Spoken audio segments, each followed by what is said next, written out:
שיר למעלות,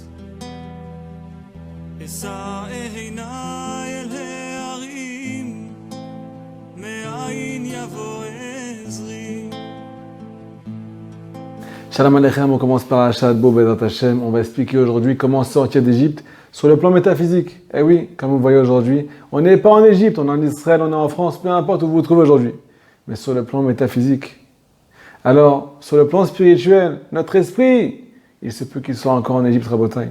Et aujourd'hui, on va donner le conseil pour pouvoir sortir de cet exil.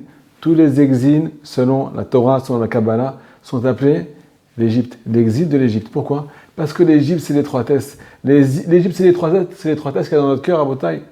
Quand notre cœur est serré, ça veut dire qu'on est encore là-bas. Quand notre cœur est ouvert, ça veut dire qu'on est en Israël. Alors là, on va vous expliquer aujourd'hui comment sortir et arriver en terre d'Israël, se diriger dans le désert, recevoir la Torah, arriver en terre d'Israël. Écoutez bien ce qu'on va dire aujourd'hui. Hashem el Moshe boel paro. Akadosh Baruch Hu dit à Moshe, va chez Paro. Qu'est-ce qu'il y a marqué ici? Pas marqué va chez Paro, il est marqué viens chez Paro. D'habitude, il est marqué va chez Paro. Et là, il est marqué ici viens. Pourquoi viens? Akadosh Baruch Hu dit à Moshe viens chez Pharaon. Quand tu dis à quelqu'un viens quelque part, ça veut dire qu'il est déjà présent là-bas. Et bien, c'est bien ce qu'on est en train d'expliquer aujourd'hui à Botaï. Pour sortir d'Égypte, pour mettre une bonne raclée à Pharaon, qui est notre Yetzirah. Alors que Baruch Hu nous dit, viens, je suis déjà là-bas, tu ne pourras pas te battre tout seul. Tu as besoin de Siyata Dishma, dit l'Agmar dans Brachot. Si Akadosh Baruch Hu ne t'avait pas aidé à combattre ton mauvais penchant, tu n'auras pas pu faire un pas devant l'autre. Un homme qui a 39 de fièvre à Botaï, même pas 39, 38,5. Il reste au lit toute la journée. Et il rend fou sa femme. Pourquoi? Parce qu'il a 38,5 de fièvre. Il suffit qu'il y a une petite chose qui n'aille pas dans notre vie et on ne peut plus servir à Kadosh Baruch Hu. On ne peut plus se battre contre le Yetzirah. Extraordinaire. Alors, Botaï, Kadosh Baruch Hu, il dit à Moshe, viens. Moshe, c'est le tzaddik. Même le tzaddik, il a besoin d'un Kadosh Baruch Hu pour combattre Pharaon, pour sortir d'Égypte. Alors, ça, c'est le premier enseignement, comme on va expliquer aujourd'hui. Kadosh Baruch Hu est descendu de lui-même en Égypte. C'est lui qui nous a sortis de là-bas, de l'endroit le plus impur du monde, la terre de l'Égypte. Alors, à Botaï, ici, il est marqué comme ça. Que je vous crois envoyer 10 plaies.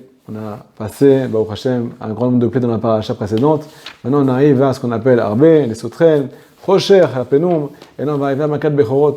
Là, Makat Bechorot. Makat Bechorot, c'est Akadosh Baruch Hu va tuer les premiers-nés. Et là, on doit se poser une question.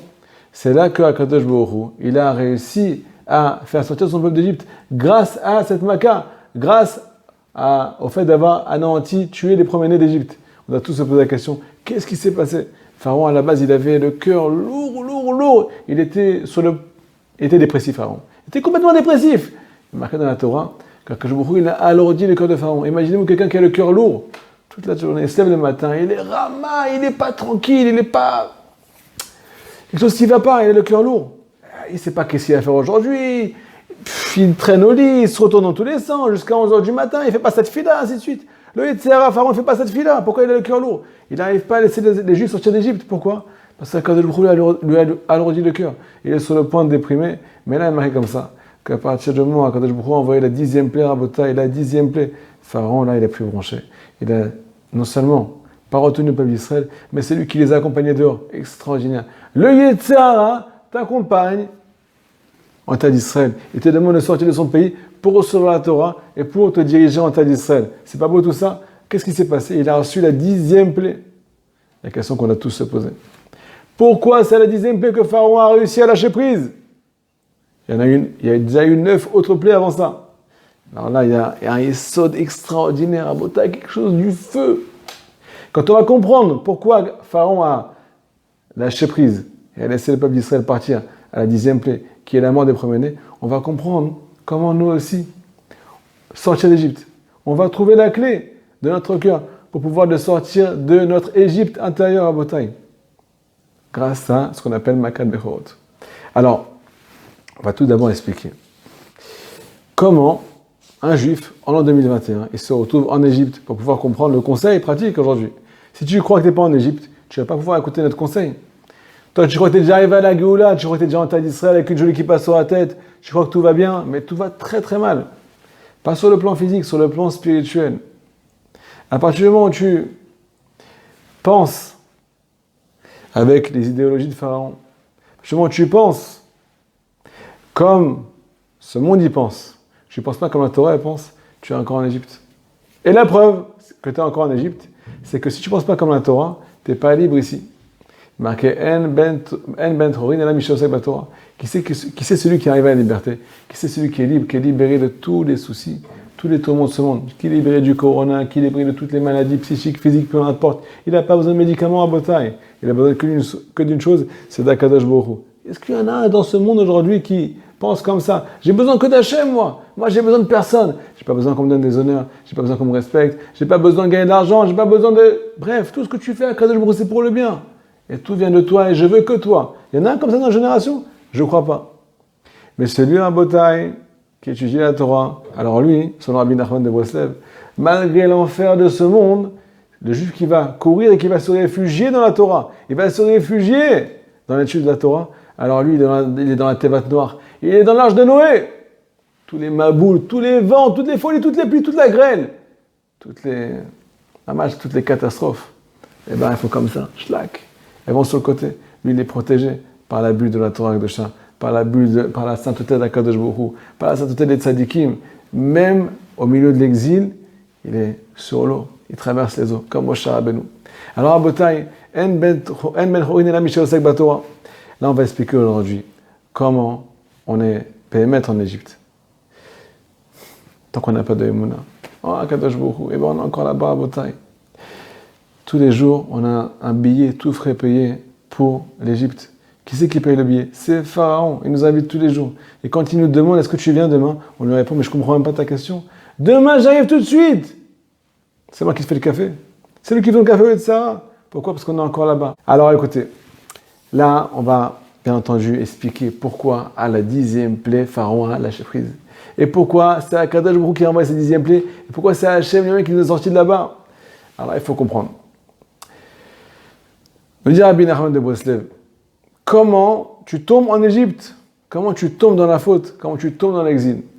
Alors, comme vous le savez, il y a un début à tout. Vous savez, sauf Maaseh B'Marshavatrila. Chaque acte a démarré d'une pensée. Démarré d'une pensée. On ne peut pas maintenant agir sans penser à la base. On ne peut pas maintenant désirer quelque chose si jamais on n'a pas pensé. Ça démarre par une pensée, après on désire et après on passe à l'acte. Donc en fait, tout démarre de la pensée. Où se trouve la pensée? Dans le cœur, dans la tête. Beaucoup dans la tête, on réfléchit beaucoup. Baruch Hashem, des fois dans le bien, des fois dans le mal, nous dit Rabbi Nachman de Breslev. Si jamais tu ne sais pas réfléchir, si jamais tu ne sais pas maintenant faire du nettoyage à sec dans ta tête, tu es complètement protégé du Yetzirah, tu fais rentrer aucune mauvaise information dans ton cerveau, aucune mauvaise sagesse, aucune, ce qu'on appelle, thèse du mauvais penchant. Alors tu es déjà dans la délivrance. Si par contre, tu te laisses pénétrer par les mauvaises informations, les informations de la télé, sur le corona, ainsi de suite, et ben tu es encore en Égypte. Tu es ce qu'on appelle assujetti par le mal. Pourquoi? Parce qu'ici, c'est la disquette ici. Ici, c'est la clé USB. Si jamais tu n'as pas changé la clé, tu n'as pas changé les informations, tu n'as pas formaté, alors tu vis encore là-bas. C'est de la façon dont tu penses que tu agis. Donc on doit réparer la pensée, nous dit Rabbi Nachman de Breslev, leçon numéro 35 dans l'Écoute Moran. Pour faire teshuva, un juif doit retourner à la source. C'est quoi la source de tout? C'est quoi le début de tout?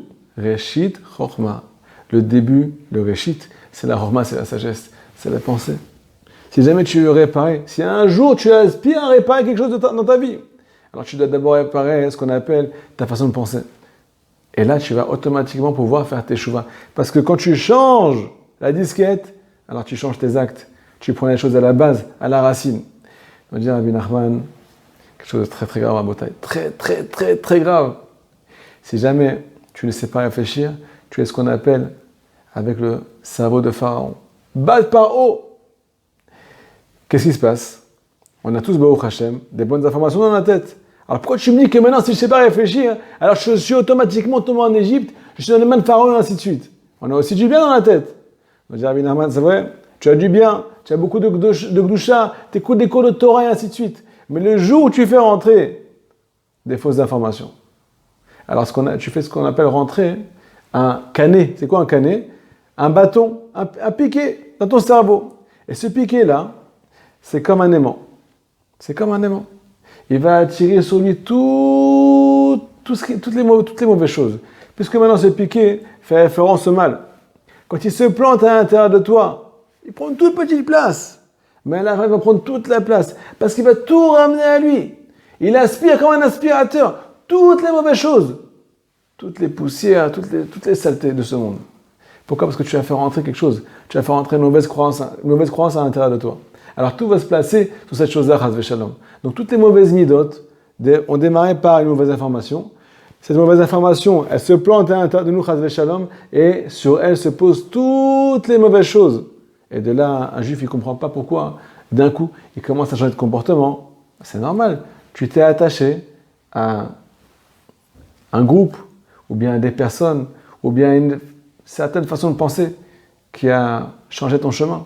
Donc en fait, on doit réparer la base, c'est la chokhma. Et là, j'aimerais vous ramener les paroles de Rabbi Nathan. Les paroles de Rabbi Nathan, c'est du feu, Rabotai. C'est du feu. L'écouter à la chôte, soit l'écouter Moran. Là, Rabbi Nathan, il pleure. Il pleure de tout son corps, il pleure, Rabbi Nathan.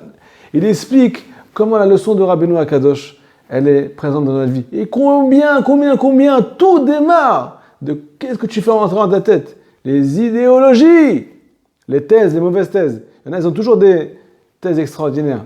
Ils nous font partager des idées extraordinaires. Ces idées-là, ces idées-là, ils les rendent kofer. Ils rendent les gens, entre guillemets, kofer. Ils mettent toute la Torah de côté. Pourquoi ? Parce que ça ne correspond pas à leur thèse. Ça ne correspond pas à ce qu'ils ont appris jusqu'à présent. Eux, ils sont plus intelligents que tout le monde. Ils sont plus intelligents qu'Akadosh Baruch Hu. Vous vous rendez compte ? Extraordinaire. Donc en fait, ce que tu as fait rentrer pendant 20 ans, 30 ans, 40 ans, c'est ton meilleur ennemi. Ton meilleur ennemi, c'est lui qui t'empêche de... Qu'est-ce qu'elle nous raconte la Torah ? Pourquoi la Torah dit ça ? On a plein de questions. Pourquoi ? Parce qu'on a fait rentrer des mauvaises informations à Botaï. Et on veut faire le ménage aujourd'hui. Je vous cite les paroles de Rabbi Nathan. Comment il pleure devant Akadosh Baruch Hu ? Kilefanecha nigla Hashem Elohai ve'Elohei Avotai. Akadosh Baruch Hu devant toi est dévoilé. Shekol ma'asai haraim, toutes mes fautes. Chol hataim va'avonot va'pshaim shechatati v'shaviti v'chule. Kulam be'u elai rak al yedei ze levad. Tout est venu à moi. Toutes mes fautes, peu importe, sans exception. Comment elles sont venues ces fautes-là ? Du fait que je n'ai pas réussi à garder ma pensée. Je n'ai pas réussi à garder ma tête au frais. Faire écran au mal. Faire écran aux fausses informations. Faire écran à ce qui contredit la Torah. Tenir ma pensée, tenir mon cerveau, ne pas le laisser se balader dans tous les sens. Elle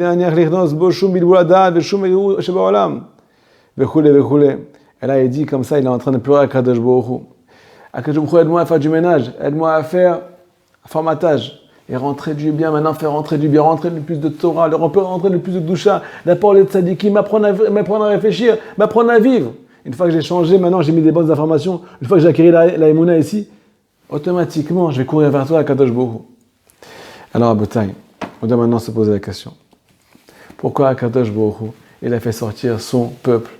Pourquoi Pharaon, le Yetzer Hara, qui représente le Yetzer Hara de notre vie, comment c'est qu'il a lâché prise à la 10e plaie, Makat Bechorot ? Eh bien tout simplement à Botaï. Le Bechor, selon Rabbi Nathan de Breslev, élève de Rabbi Nachman, le plus grand élève de Rabbi Nachman avec Rabbi Naftali, et d'autres bien entendu, si dans l'Ikuta Halachot, quelque chose d'extraordinaire. Le Bechor, c'est quoi le Bechor ? C'est le premier-né. À partir du moment où Akadosh Baruch Hu est sorti au milieu de la nuit, il a frappé les premiers-nés. C'est quoi le premier-né ? C'est la pensée. Tout démarre d'une naissance, tout démarre d'une pensée. C'est la pensée qui fait naître ton acte. C'est la pensée qui va te faire agir. Donc le premier-né, en fait, c'est la pensée. Me dit Rabbi Nathan, quand Akadosh Baruch Hu il a frappé les premiers-nés d'Égypte, sur le plan spirituel, qu'est-ce que ça veut dire ? Sur le plan ésotérique, qu'est-ce que ça veut dire ? Selon la Kabbalah, ça veut dire qu'il a frappé la sagesse, les thèses des Égyptiens. Et qui se taisent, ces Réchaïm là, ils nous ont fait rentrer du mal à l'intérieur de nous. Et il n'y a rien qui peut nettoyer tout ça, sauf Akadosh Baruch Hu. Quand c'est lui-même qui descend en Égypte et qui vient frapper la sagesse, qui est la source de tout, la sagesse de l'Égypte. Alors le peuple d'Israël, automatiquement, il peut courir et se diriger en terre d'Israël. Pourquoi ? Parce qu'on a pris les choses à leur source, on leur a coupé les vivres. Les 10 plaies qu'Akadosh Baruch Hu a envoyées sur les Égyptiens sont venus, selon la Kabbalah, pour anéantir 10 sortes, 10 forces négatives, les 10 forces du mal, qui représentent 10 sphères, mais du côté de l'impureté. La 10e plaie, c'est la source de tout. Makat Bechorot, c'est tuer les premiers-nés, c'est tuer, entre guillemets, la source de Pharaon. Anéantir la source de Pharaon. Et là, automatiquement, on est mis dehors, même par le mal. Le mal, il dit, écoute, je ne peux plus rien faire, je ne peux plus t'attendre. Alors, va entendre Israël, va voir la Torah, puisque maintenant, ma sagesse ne va plus t'intéresser. Alors, va prendre la sagesse d'Akadosh Baruch Hu. Et là, on doit comprendre. Le Baal Shem Tov nous dit que Akadosh Baruch Hu a frappé tous les premiers-nés. Tous les premiers-nés, pas que les premiers-nés de Pharaon, ce qu'on appelle aussi Bechor HaShifra. Le premier-né de la servante, c'est quoi la servante de Dieu, le Baal Shem Tov? La servante, c'est les... Encore une fois, le premier-né, c'est la sagesse, c'est la source de tout. La sagesse de la servante. Nous, on a la sagesse d'Akadosh Baruch Hu à Botaï. On a la Torah d'Hachem. On a la fille d'Akadosh Baruch Hu dans les mains. On peut l'étudier, on peut se remplir de ce qu'on appelle Ensof Baruch Hu, de l'infini d'Akadosh Baruch Hu. Mais si tu choisis Chas v'Shalom, le premier-né de Pharaon, le premier de la servante de Pharaon, alors toi aussi tu vas être un esclave. Parce que tu t'attaches à cette sagesse-là, qui fait référence à la sagesse d'une servante. Et nous, on n'est pas des esclaves, on est les fils d'Akadosh Baruch Hu. On est des esclaves d'Hachem. Et si tu as le mérite, tu vas devenir même le fils d'Akadosh Baruch Hu au fur et à mesure. Donc, on a pu sortir de là-bas quand on a frappé la source qui est la sagesse. Bien entendu, Akadosh Baruch Hu, après avoir frappé les premiers-nés, a dit au peuple d'Israël, maintenant, béni Bechoré Israël. Maintenant, Akadosh Baruch Hu, il dit à son peuple, c'est vous mes premiers-nés. C'est vous maintenant le début de tout. À partir du moment où vous avez quitté le mal à sa source, vous pouvez devenir mes enfants. Et on va devoir automatiquement, pour devenir ses enfants, sanctifier le Bechor. Sanctifier le Bechor. C'est nous qui sommes sanctifiés, c'est nous les Bechorim d'Akadosh Baruch Hu. Sanctifier notre pensée pour pouvoir arriver à recevoir la Torah. Maintenant, on va expliquer Bezrat Hashem. Bezrat Hashem Yitbarach, avec l'aide du ciel. Comment arriver à gérer sa tête? Comment arriver à gérer sa pensée? Comment arriver à gérer la source? De rien faire rentrer à l'intérieur, encore une fois. Les mauvaises informations nous coupent l'envie de servir Hachem. Les fausses croyances nous coupent l'envie de servir Hachem. On n'arrive plus à agir. Parce qu'à l'intérieur, il y a un court-circuit. Le court-circuit est là, Chas v'Shalom. Comment arriver à cette chose-là? Comment arriver à faire du ménage dans notre tête?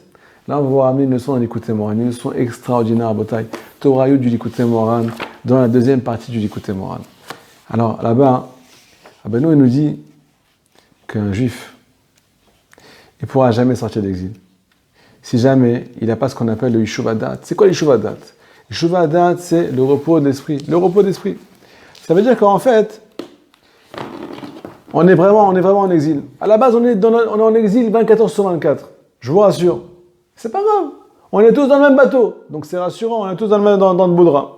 Mais, on a la possibilité de s'échapper de cet exil pour un petit instant. C'est vous qui décidez. C'est une fois par semaine, une fois par jour, une fois par an, une fois par mois. C'est vous qui décidez. Comment on va arriver à sortir de cet exil? Malgré qu'on est encore dedans. Ben, tout simplement, quand tu vas sortir de tes soucis, tu vas sortir du mauvais paysage. Tu vas sortir du décor. Tout ce qu'on vit, c'est un décor. C'est un film à Bretagne, on est dans un film. Celui qui n'a pas de Imouna, il vit dans un film. Tu sors du décor, tu sors du film pendant 1 heure. Tu te retrouves avec Akadosh Baruch Hu et tu regardes les films de loin, tu regardes la photo de loin. Avec Hachem à tes côtés. Hachem, il est à tes côtés, tu fais le bonnet, tu parles avec lui, tu t'isoles avec lui, tu prends du recul sur ta vie. Et là, qu'est-ce qui se passe? Quand tu te mets avec Akadosh Baruch Hu, tu peux sortir d'Égypte. Comme on a expliqué plusieurs fois, c'est Hachem lui-même qui est descendu à Chatzot, au milieu de la nuit. C'est quoi la nuit? C'est la pénombre à Botaï. C'est quoi la pénombre? C'est l'exil. Au milieu de la nuit. C'est quoi le milieu de la nuit? C'est le moment le plus sombre qui puisse exister. Pourquoi?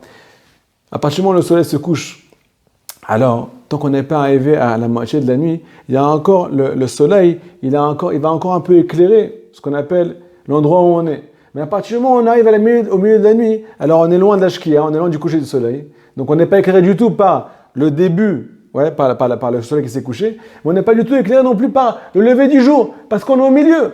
Quand on arrive à ce qu'on appelle l'aube, alors là le jour commence à éclairer. On commence à éclairer. Plus on se rapproche de l'aube, plus la nuit elle est moins sombre. Mais au milieu de la nuit, c'est la pénombre à Botaï. Akadosh Baruch Hu est sorti au milieu de la nuit, au milieu de l'exil. Quand tu te mets avec lui, eh ben toi aussi tu sors. Quand tu te mets dans ses mains, quand tu comprends qu'il n'y a que lui qui peut sortir de là-bas, toi aussi tu vas sortir de là-bas. Tu lui fais des doutes, tu as hâte de parler, tu quittes tout maintenant. Tu vas retrouver ton Créateur, tu t'isoles avec lui. Pas de téléphone, personne avec toi. Il n'y a que toi et lui. Et là, qu'est-ce qui se passe là? Qu'est-ce qui se passe? Tu as la tête libre? Tu as la tête libre. tu peux prendre du recul. T'arrêtes de réfléchir. Même si tu as fait rentrer des mauvaises choses dans ta vie pendant plusieurs années. Ça fait 15 ans, 20 ans, 30 ans, 40 ans que tu regardes la télé, Chas Shalom, mais qu'est-ce qui se passe à la fin? Mais à la fin, tu réfléchis comme à la télé. Ah, tu veux être un homme libre, tu veux faire ce que tu veux, mais Rabotai, t'es pas libre. T'es un esclave. Pourquoi t'es un esclave? Tu ouvres la bouche et les informations qui sortent. Celui qui étudie la Torah, quand il ferme sa bouche, quand il ouvre la bouche, quand il respire, eh ben, qu'est-ce qui se passe? Il y a des pensées de Torah qui sortent. Il y a des pensées d'Akadosh Baruch Hu, il y a des paroles de Torah, et il va faire plaisir aux autres, il va faire du chesed, il va rapprocher les juifs de la Torah et ainsi de suite. Pourquoi? Parce que lui, il a fait rentrer la bonne disquette. Comment on fait pour enlever les mauvaises disquettes? On prend du recul, me dit Rabbi Nachman de Breslev, tu fais ce qu'on appelle un shikul dat. Tu vas peser le pour et le contre.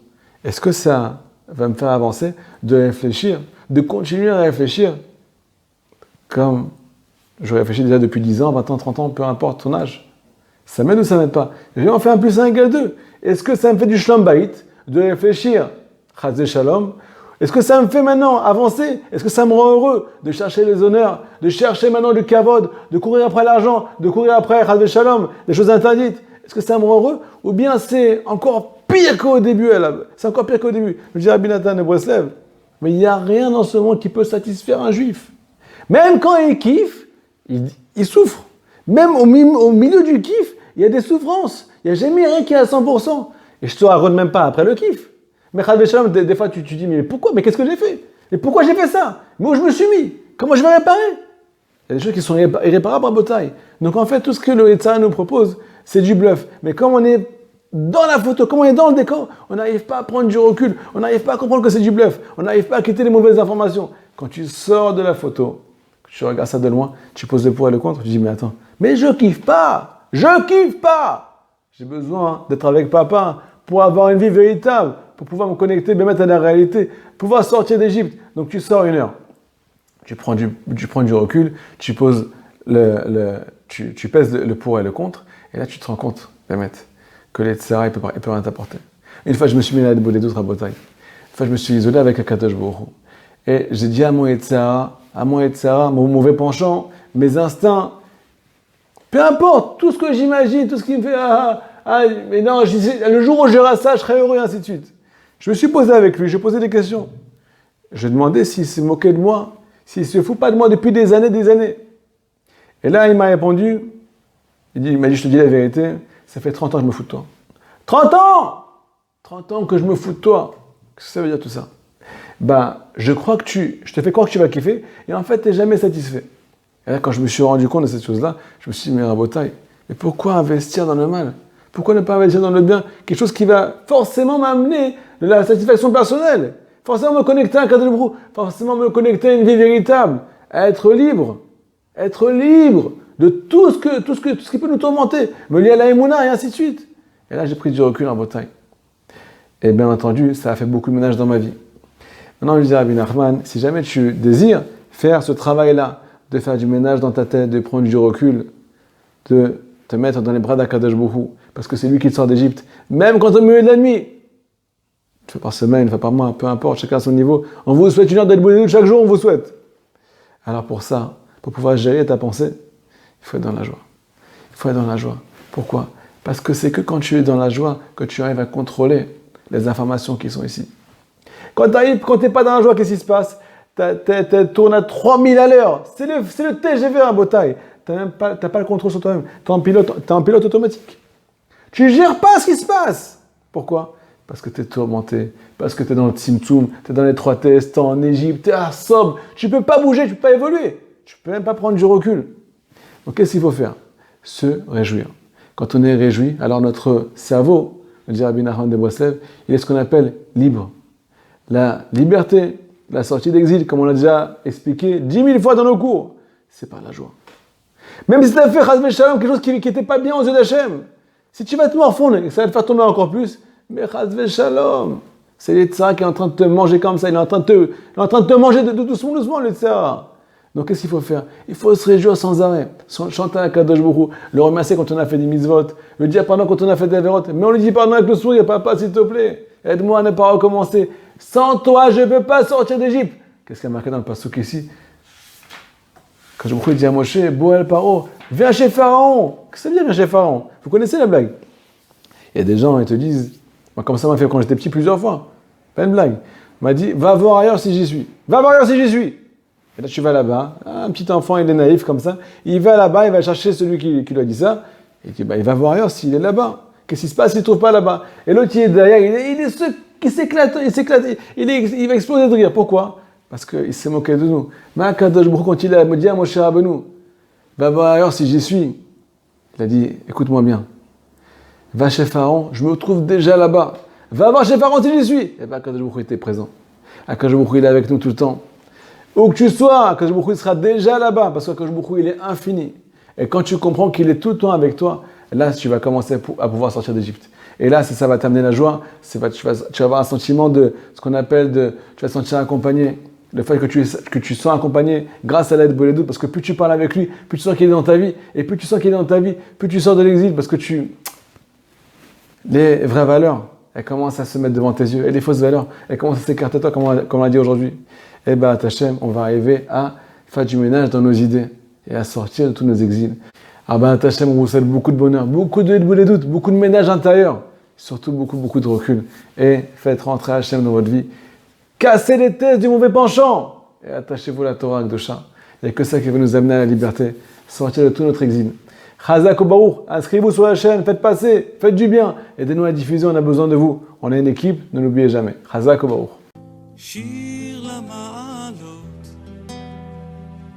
אשא עיניי אל ההרים, מאין יבוא עזרי, עזרי מעם השם, עושה שמיים וארץ, אל ייתן למוט רגליך.